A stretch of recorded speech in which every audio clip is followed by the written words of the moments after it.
pajak, selamat datang di podcast Bijak. Bincang Bincang Pajak. Pajak.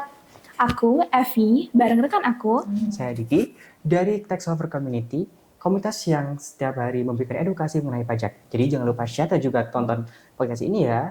Jadi pada kesempatan ini, kami akan membicarakan mengenai topik yang sedikit ribet, padahal banyak banget manfaatnya. Nah, kali ini kita akan membahas mengenai usaha kecil, Manfaat besar, pajak pajak untuk untuk UMKM. Nah, benar banget. Pajak itu bukan cuma sekedar kewajiban aja, tetapi juga bagian dari fondasi negara kita. Bayangin aja, tanpa pajak, wah pasti nggak ada yang namanya jalanan bagus, sekolah gratis, maupun layanan kesehatan. Jadi sobat pajak yang memiliki usaha kecil bisa menonton podcast ini ya. Oke, mungkin kita bisa bahas dasarnya dulu ya. UMKM atau usaha mikro, kecil, dan menengah itu punya peran yang besar dalam ekonomi Indonesia loh.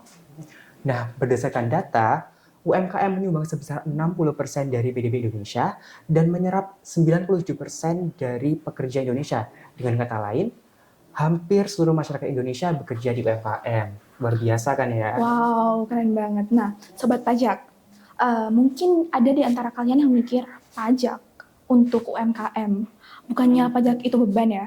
Nah, tetapi mungkin juga beberapa dari Sobat Pajak itu pernah yang dengar yang statement kayak gini, bayar pajak itu bikin rugi doang, atau pajak itu cuma buat pemerintah doang kan?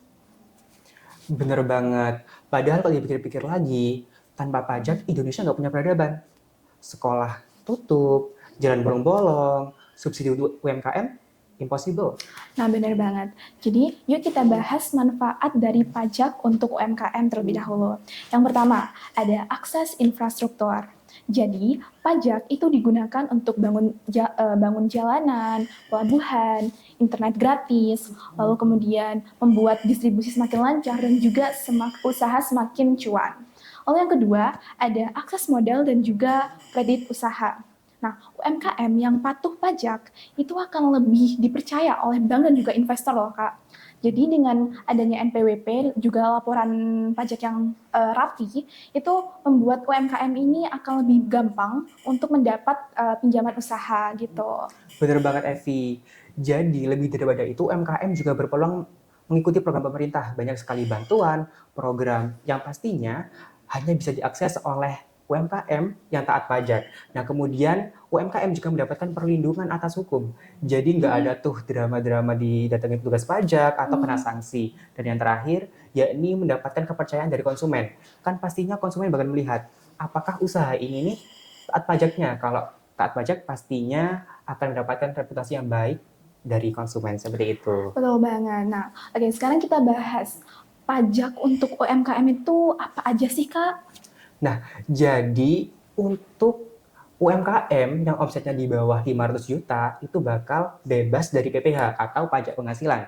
Jadi buat teman-teman yang baru buka usaha, nggak perlu mikir pajak dulu, jadi pikirin buat gedein usaha dulu deh.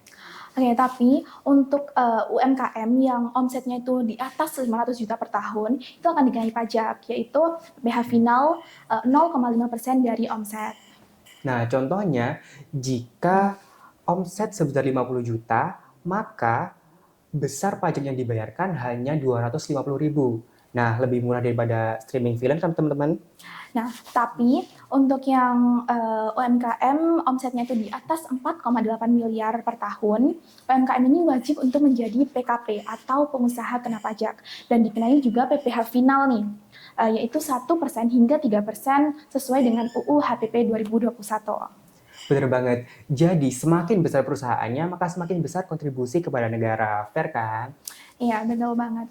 Oke, Sobat Pajak, untuk yang mau mendaftar nih, itu caranya gampang banget. Sobat Pajak cukup mengunjungi laman atau situs irek.pajak.go.id, kemudian lengkapi semua data dan dokumen yang diperlukan, seperti KTP, SIUP, atau juga SKU atau surat keterangan usaha dari kelurahan. Nah, setelah semua persyaratan itu telah dipenuhi, tinggal tunggu proses verifikasi dan selesai. Nah, selain dengan cara online tadi, juga bisa melalui offline, yakni melalui KPP terdekat atau kantor pelayanan pajak. Nah, jadi teman-teman cuma menyiapkan dokumen, kemudian tunggu verifikasi, gitu dong. Oh, gitu ya, Kak. Nah, untuk pembayarannya juga gampang banget. Nah, jadi teman-teman bisa langsung melalui online, yakni melalui e-billing by DJP, bisa juga melalui virtual account dan juga m-banking. Atau kalau sobat pajak lebih prefer untuk konvensional, maka bisa melalui bank persepsi. Oke, jadi nggak ada lagi alasan untuk nggak patuh pajak nih. Masa bayar pajak males tapi kalau beli kopi susu tiap hari semangat sih? Bener banget. Wah, Evi, kayaknya udah nggak kerasa ya kita udah ngobrol banyak sekali tentang UMKM untuk pajak. Wah, Evi, sepertinya udah nggak kerasa ya kita udah ngobrol banyak banget mengenai pajak untuk UMKM. Bener banget Kak Niki.